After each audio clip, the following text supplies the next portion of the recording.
Amados hermanos, hoy casi ya a finales del mes de marzo 2025, los meses corren deprisa, el Señor nos concede iniciar un libro más en su santa palabra, de su preciosa palabra. A partir de la próxima semana estaremos estudiando el interesante e histórico libro de Primera de Samuel. Hoy estaremos compartiendo la introducción a este libro. Oremos, hermanos. Padre Santo, Padre bueno y fiel, hacedor de todas las cosas, Señor, te damos gracias por un tiempo más en el que tú sigues concediendo a tu amada ICC el seguir llenando nuestros graneros de tu palabra, de tu vida, de tus revelaciones y meditaciones, Señor. Empezaremos un nuevo libro con tu ayuda, con tu guianza y porque es tu voluntad preciosa para esta parte de tu cuerpo. Ayúdanos, Señor, tanto a los maestros como a los hermanos a disponer nuestros corazones para aprender cada día más de ti. En el nombre de Cristo Jesús empezaremos esta introducción. Gracias, Señor. Amén. Entonces, hermanos, vamos a empezar esta introducción hablando del autor. El autor es desconocido, así como en Ruth igualmente. Se considera Primera y Segunda de Samuel como una sola unidad y fueron escritos después de la muerte de Samuel. Pero él fue como un autor contribuyente, como vamos a poder entender en dos pasajes de Primera de Samuel. Uno está en el capítulo 10, en el versículo 25, cuando fue elegido Saúl, rey de Israel, el primer rey. Samuel hizo esto. Samuel luego recitó, o sea, él era un sacerdote, él era un conocedor de la ley, recitó al pueblo las leyes del reino y las escribió como un escriba diligente, como era Esdras, él también. Las escribió en un libro, el cual guardó delante de Jehová, el libro de las crónicas, ¿no? Y Samuel hizo, hermanos, una labor sacerdotal y una labor profética en su pueblo, en Israel. Ahora, por la narrativa y contenido del libro, al autor de estos libros se le considera un historiador profético muy inspirado, que usó varias fuentes. Acabamos de mencionar a Samuel, de todo lo que él escribía y guardaba delante de Jehová. Vamos a leer el segundo pasaje que corrobora esto. Primera de Crónicas, capítulo 29, los versículos 29 y 30. Dice, y los hechos del rey David, primeros y postreros, están escritos en el libro de las crónicas de Samuel vidente. Vean ustedes ese ministerio de Samuel. En las crónicas del profeta Natán, también conocido por su rol profético y de vidente, ¿no? Y en las crónicas de Gad, vidente también, con todo lo relativo a su reinado, al reinado de David, y su poder y los tiempos que pasaron, porque en verdad tuvo mucho poder David, y los tiempos que pasaron sobre él, todo lo que vamos a estudiar en estos dos libros, y sobre Israel, y sobre todos los reinos de aquellas tierras. Amén, ¿no? Entonces vemos que el autor era un historiador profético muy inspirado. Vamos a ver ahora la fecha. La fecha dice que el libro fue escrito a finales del siglo X antes de Cristo. Un siglo X, 10 siglos antes de Cristo, dan 1000 años. Pero como dice que fue escrito a finales del siglo X, más o menos es un aproximado de unos 900 años antes de Cristo. El tema. El ministerio de Samuel ocupa un tema dentro de este libro, ¿no? El gran líder espiritual, muy reconocido, apreciado, amado en Israel, se le considera un último juez. Recordemos, en la introducción a Ruth hablamos que él era considerado un último juez en Israel y tuvo un servicio sacerdotal impecable y profético. Estudiaremos su nacimiento y su ministerio delante con Elí, ¿no? También el tema de este libro es la monarquía en Israel, Saúl, su primer rey, sus hechos.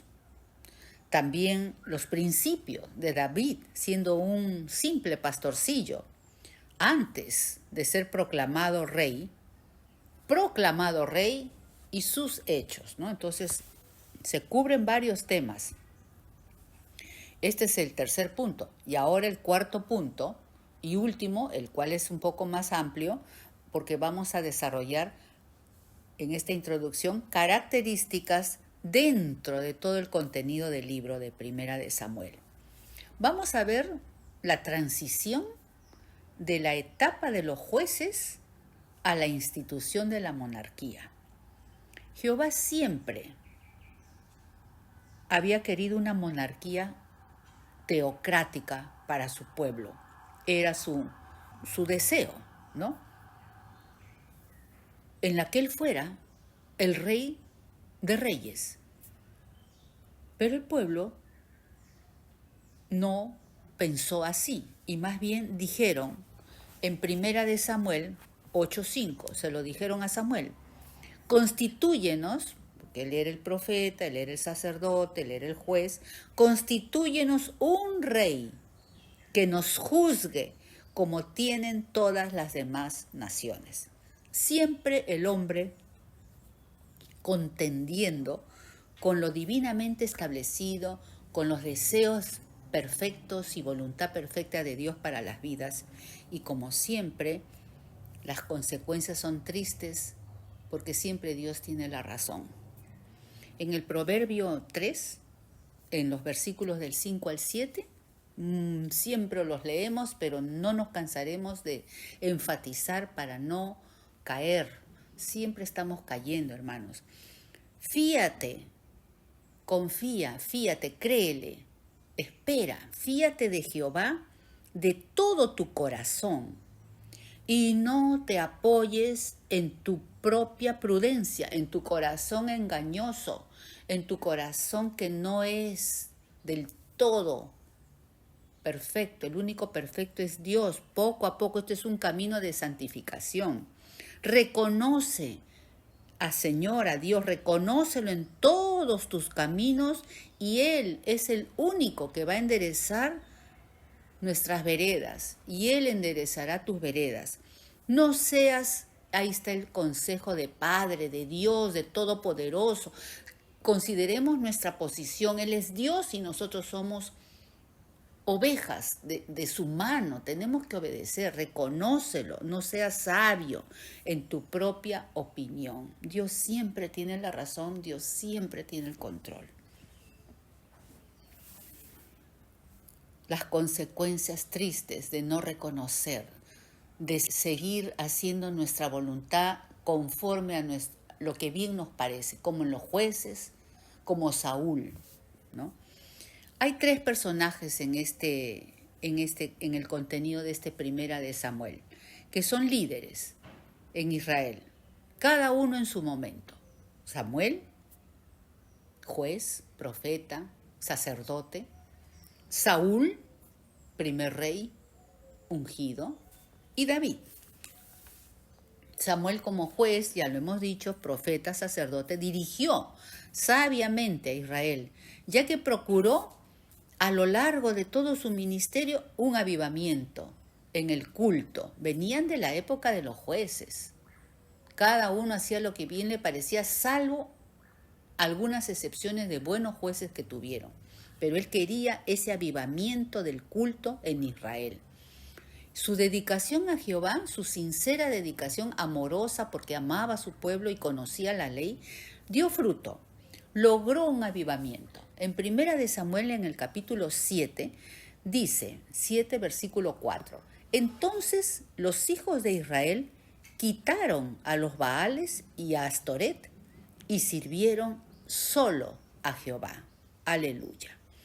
En este capítulo 7 se narran los esfuerzos, oraciones de Samuel, ya lo vamos a estudiar, intercediendo ante Jehová para librar al pueblo de Dios de los filisteos, sus enemigos acérrimos, crueles, perversos, que confundían y hacían caer siempre a Israel. Enemigos malos. Y este versículo 12 del capítulo 7 es muy conocido por todos nosotros los creyentes. Siempre lo invocamos, muchos lo conocemos de memoria, porque cuando comprobamos, hermanos, el obrar de Dios en nuestras vidas, cada vez que hay una victoria o cada vez que hay una oración respondida o un aliento o una victoria, siempre podemos recitar este versículo. Dice, tomó Samuel una piedra y la puso entre Mizpa y Sen, y le puso por nombre a esa piedra Eben-Ezer, diciendo, hasta aquí nos ayudó Jehová. ¿Quién no dice eso, hermanos? Cada vez que hay una victoria, que nos libra, que hay oraciones contestadas, que estamos viendo el acontecer de las cosas que pasamos y vemos las pequeñas guianzas y muestras de misericordia y fidelidad de Dios, siempre decimos, hasta aquí, hasta hoy día, hasta aquí nos ayudó Jehová. Y él, Samuel, puso la piedra entre Mizpa y Sen, seguramente entre dos territorios de los cuales había orado por esos territorios, que ahí fue la victoria. Ya vamos a estudiarlo eso, lo vamos a ir viendo, pero Eben-Ezer significa piedra de ayuda. ¿Y quién es nuestro Eben-Ezer, hermanos? Amén. Nuestro amado Señor Jesucristo. Dice en Hebreos que Él es nuestro ayudador. En Hebreos 13, los versículos 5 y 6 dice, no te desampararé, ni te dejaré. De manera que podemos decir confiadamente, si Él dice que no me va a dejar y no nos va a desamparar, podemos decir confiadamente, el Señor es nuestro ayudador, no temeré lo que me pueda hacer el hombre. Él es nuestro Eben-Ezer, es nuestro ayudador, nuestra piedra de ayuda. Amén. Piedra de ayuda. Y lo mismo, nuestra piedra, nuestra roca, en Deuteronomio dice, Él es la roca cuya obra es perfecta en nuestras vidas. Amén.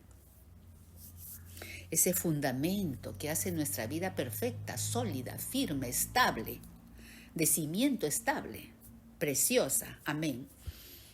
Siguiendo con las características de estos personajes, vamos a leer lo que dice la palabra de Dios tocante a los buenos jueces, porque es bueno hacer memoria. No todo en los libros de los jueces fue malo, ¿no? Hubieron jueces buenos, ¿no? Entonces vamos a recordarlos. En Hebreos 11:32, así como también vamos a recordar a los profetas que fueron antes de nuestro Señor Jesucristo. En Hebreos 11:32 dice el autor de Hebreos, ¿y qué más digo? Recordemos que el Hebreos 11 es el capítulo de la fe.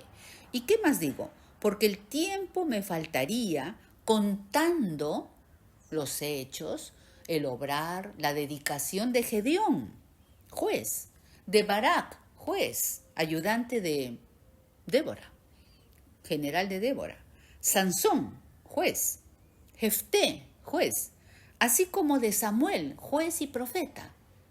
Y de los profetas que por fe, dice, conquistaron reinos. ¿Quiénes fueron esos profetas? Isaías, Jeremías, Daniel, Ezequiel, Oseas, Habacuc, Jonás, Joel, Miqueas y tantos más en el Antiguo Testamento. Moisés, Elías, que por fe conquistaron reinos, hicieron justicia. Eliseo, que por fe conquistaron reinos, hicieron justicia, amén, alcanzaron promesas, Leamos todo el Antiguo Testamento, todo esto está. Hicieron justicia, alcanzaron promesas, taparon boca de leones. Dice, apagaron fuegos impetuosos, no solamente en lo natural, también en lo espiritual. Cuántos ataques, cuántas amenazas, evitaron filo de espada, evitaron guerras, pero evitaron también ataques contra nuestra vida espiritual. Sacaron fuerzas de debilidad, así como Sansón, también nosotros sacamos fuerzas de debilidad combatiendo contra el mal, contra el pecado que nos asedia, contra las cosas que nos vienen. Se hicieron fuertes en batalla. Así también el Señor renueva nuestras fuerzas de búfalo. Pusieron en fuga ejércitos extranjeros. Todo eso lo hace la vida de Dios dentro de nosotros. Lo que hace la fe, hermanos. La fe obra, y obra prodigios, obra maravillas. Gloria a Dios. Y la fe, dice la palabra, viene por el oír. ¿Y el oír qué? Hermanos, oír la palabra de Dios. No es el oír lo que te dice YouTube, lo que te dice la prédica de acá, la prédica de allá, lo que tú visitas, lo que viene en panfletos, en folletos.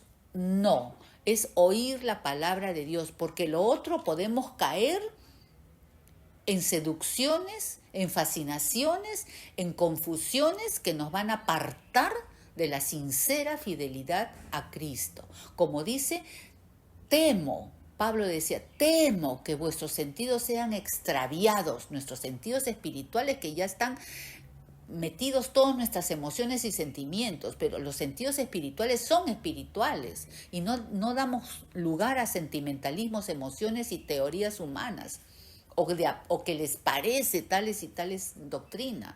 No, es la palabra de Dios, el oír la palabra de Dios, la que nos va a librar de falsas doctrinas. Y hay cartas en el Nuevo Testamento donde se hablan de las falsas doctrinas. Pedro, Judas, Corintios, las falsas doctrinas. Tener cuidado, hermanos. Ahora pasemos a características en el reinado de Saúl. Referente al reinado de Saúl, hermanos, estudiaremos que fue rechazado por Jehová por su continua y constante, obstinada desobediencia. En el capítulo 13 de Primera de Samuel, versículo 13, Samuel le dice a Saúl, luego que éste ejerciera una labor sacerdotal que no le correspondía, esa era una labor de Samuel. Samuel se demoró en llegar para el sacrificio y Saúl no quiso esperar porque temía a los filisteos y se apresuró con el sacrificio. Y entonces Samuel le dice, locamente, o sea, el Señor es muy celoso de sus roles a los que Él pone a sus ministros. Locamente has hecho. No guardaste el mandato de Jehová tu Dios que Él te había ordenado cuando fue ungido rey, no sacerdote, rey. Por tanto, ahora tu reino no será duradero. Jehová se ha buscado un varón conforme a su corazón. Así es, hermanos. La rebeldía y desobediencia, si no se corrige, va en aumento. Si persistimos en tropezar con las mismas piedras y esos defectos que todavía nos acompañan en nuestra naturaleza carnal, vamos a ser como Saúl. No es bueno eso, tenemos que reconocer. Otra desobediencia mucho más grave que cometió Saúl en su reinado fue perdonar la vida al malvado rey de Amalec. Amalec significa carne, todo lo que proviene de nuestra naturaleza carnal. Estaba tipificado en un rey inmenso, porque la carne en nuestra vida es un gigante, ¿no? El rey Agag, malo. Dios había dicho que se te extermine todo lo que tocante a Amalec. Entonces eso dependía, eso incluía ciudades, ganado, gente, todo lo relacionado con Amalec, con la carne. Haced morir, pues, lo terrenal, lo carnal en vosotros. Así es. Y a lo mejor de su ganadería perdonó porque vio un potencial económico increíble en la ganadería y en todas las cosas de Amalek. Y se lo llevó eso como parte de su botín. Samuel pronuncia a Saúl estas palabras. Con esto ya se terminó el reinado de Saúl delante de los ojos de Dios. En Primera de Samuel, el capítulo 15, versículo 22 dice: ciertamente, le dijo Samuel a Saúl, el obedecer a Jehová es mejor que los sacrificios y el prestar atención es mejor que las grosuras de los carneros. Se te dijo tal cosa y no lo hiciste. Desobediencia, rebeldía. Porque como pecado de adivinación, la adivinación era abominable para Dios. Como pecado de adivinación es la rebelión, lo que tú has hecho hoy día, te has rebelado. Y como ídolos, y la idolatría, que también es abominable a los ojos de Jehová, es la obstinación tuya, Saúl. Te obstinas, sigues en tu necedad de pensar así, de actuar así, de decir así, de comportarte así. Sigues en eso, nadie te hace cambiar. Ya estás equivocado y no lo reconoces. ¿De dónde sacas esas obstinaciones? ¿Qué lees? ¿Con quién frecuentas que estás tan necio y tan obstinado? Le diría Samuel a Saúl. Por cuanto tú desechaste la palabra, las enseñanzas, la guianza a través de Samuel, que era profeta, sacerdote para él, y que tanto cariño le tenía. Por cuanto tú desechaste la palabra de Jehová, Él también te ha desechado para que no seas ya rey. Con gran dolor, porque Samuel sufrió mucho por esta situación de Saúl. Dios no puede ser burlado. No puede ser. Él es Dios y nosotros somos su pueblo, obediente. Cuando puedan, lean el Salmo 32. También, hermanos, comprobaremos que entre la unción, ya estamos en el reinado de David, que entre la unción de David como futuro rey, eso está en los capítulos del 16 al 30, y su proclamación posterior, porque pasaron muchos años, corrieron algunos años duros, muy duros para David, tratado y probado en todo ámbito, en su juventud, en las mujeres, en su casa, en sus hijos, en su reino, todo lo que pasó David. Pero David tenía una cualidad, era humilde, discernía, reconocía, como en el Salmo 51 que él lo hizo, reconocía y podía decir: contra ti solo he pecado y hecho lo malo delante de tus ojos. Nunca lo dijo Saúl. David dejó su tiempo en las manos de Jehová, como dice su palabra. Todo tiene su tiempo y todo lo hace Dios hermoso en su tiempo cuando esperamos su tiempo. No usurpó el trono por la fuerza. Él era el rey ungido, pero no lo usurpó y tuvo oportunidades varias en las persecuciones con Saúl, cuando Saúl lo perseguía. Tuvo muchas oportunidades, como vamos a estudiar. Así, hermanos, esperemos pacientemente la benéfica mano del Señor en el tiempo duro, como le tocó a David, un tiempo muy duro en su vida. Vamos a leer Primera de Pedro, capítulo 5, versículos del 9 al 11, que dice: los mismos padecimientos que tuvo David, que tuvo Samuel, que tuvieron todos los hijos de Dios y nosotros hoy día y todos nuestros hermanos creyentes, los mismos padecimientos se van cumpliendo en vos, en vuestros hermanos, en todo el mundo, dice Primera de Pedro. Y hasta el día de hoy es así. Mas el Dios, aleluya, cuando ponemos nuestros tiempos y nuestras situaciones en la mano de Dios, mas el Dios de toda gracia, que nos llamó a su gloria eterna. estas pruebas que dice la palabra que producen un eterno peso de gloria. Y David tiene un eterno peso de gloria. Una vez nuestra hermana Marielita Barrantes compartió el epitafio de David. En algún momento lo vamos a mencionar, lo que diría el epitafio de David. Él tuvo ese eterno peso de gloria porque dejó todos sus tiempos en las manos de Dios y tuvo arrepentimiento constantes en su corazón, por eso siempre era restaurado. Nos llamó a su gloria eterna en Jesucristo después que hayáis padecido un poco de tiempo, Él mismo os perfeccione, amén, afirme, fortalezca. ¿Quién no quiere todo esto? Y establezca perfección, afirmación, fortalecimiento y establecimiento. ¿Quién no quiere tener una vida así firme? A Él sea la gloria. Él es el único que lo puede hacer. Saúl no lo entendió.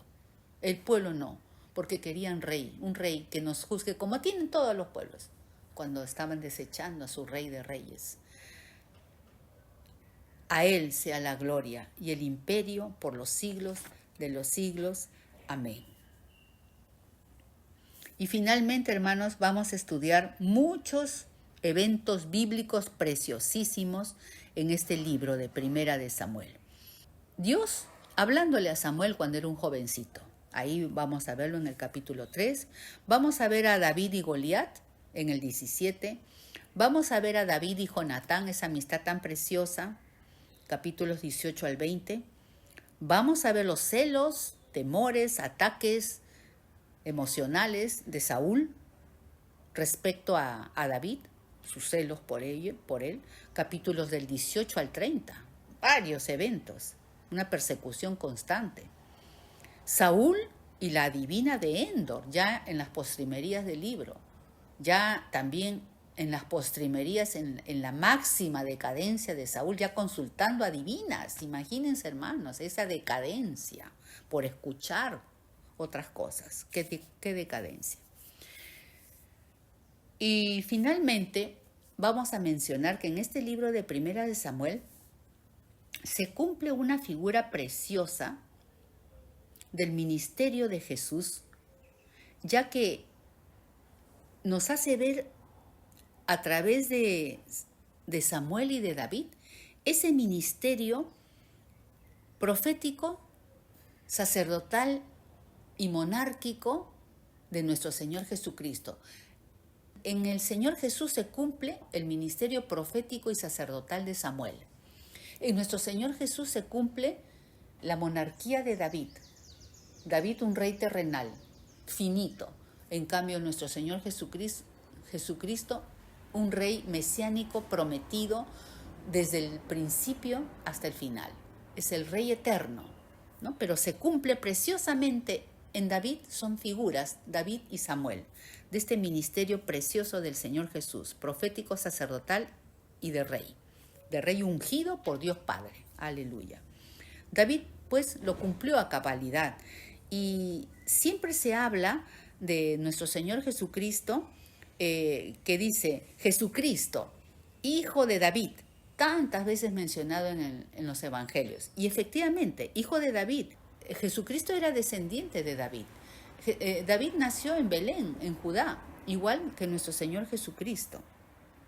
También dice muchas veces del linaje de David, hablando de Jesús, del linaje de David. Es cierto, el linaje de David, según la carne, así es, según la carne, según la promesa, ¿no? El rey mesiánico, aleluya. Esto lo pueden ver en Romanos 1:13, del linaje de David según la carne. Y también se dice continuamente, Jesús mismo diciendo, yo soy la raíz de David, la estrella resplandeciente de la mañana, de parte física, carnal y espiritual, la estrella resplandeciente de la mañana, el único que resplandece, la única luz admirable está en él, ¿no? Él es la raíz de David, sí, vino de David físicamente, pero es una lumbrera, es un resplandor, es una luz eterna para nuestras vidas. En Apocalipsis 22:16 dice, yo soy la raíz de David, nuevamente, la estrella resplandeciente de la mañana, y nosotros cantamos una canción, ¿no? Que dice, Él es el que ha venido y el libro abrirá, la raíz de David, el que ha vencido y el libro abrirá. Y eso es una realidad, hermanos, y estamos a punto de ver que el Cordero de Dios que quita el pecado del mundo ha vencido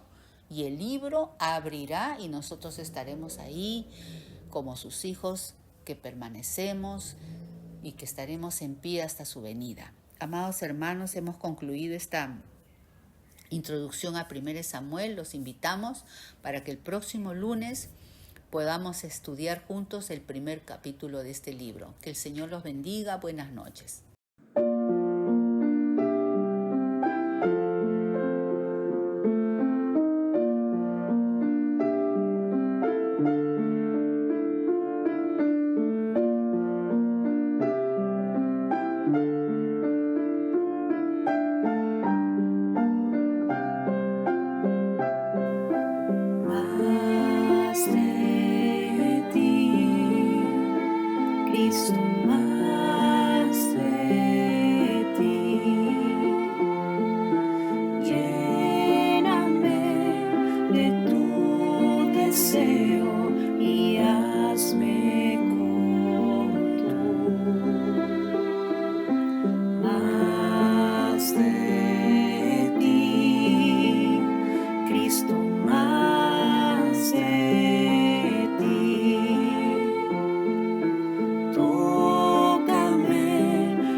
Cristo.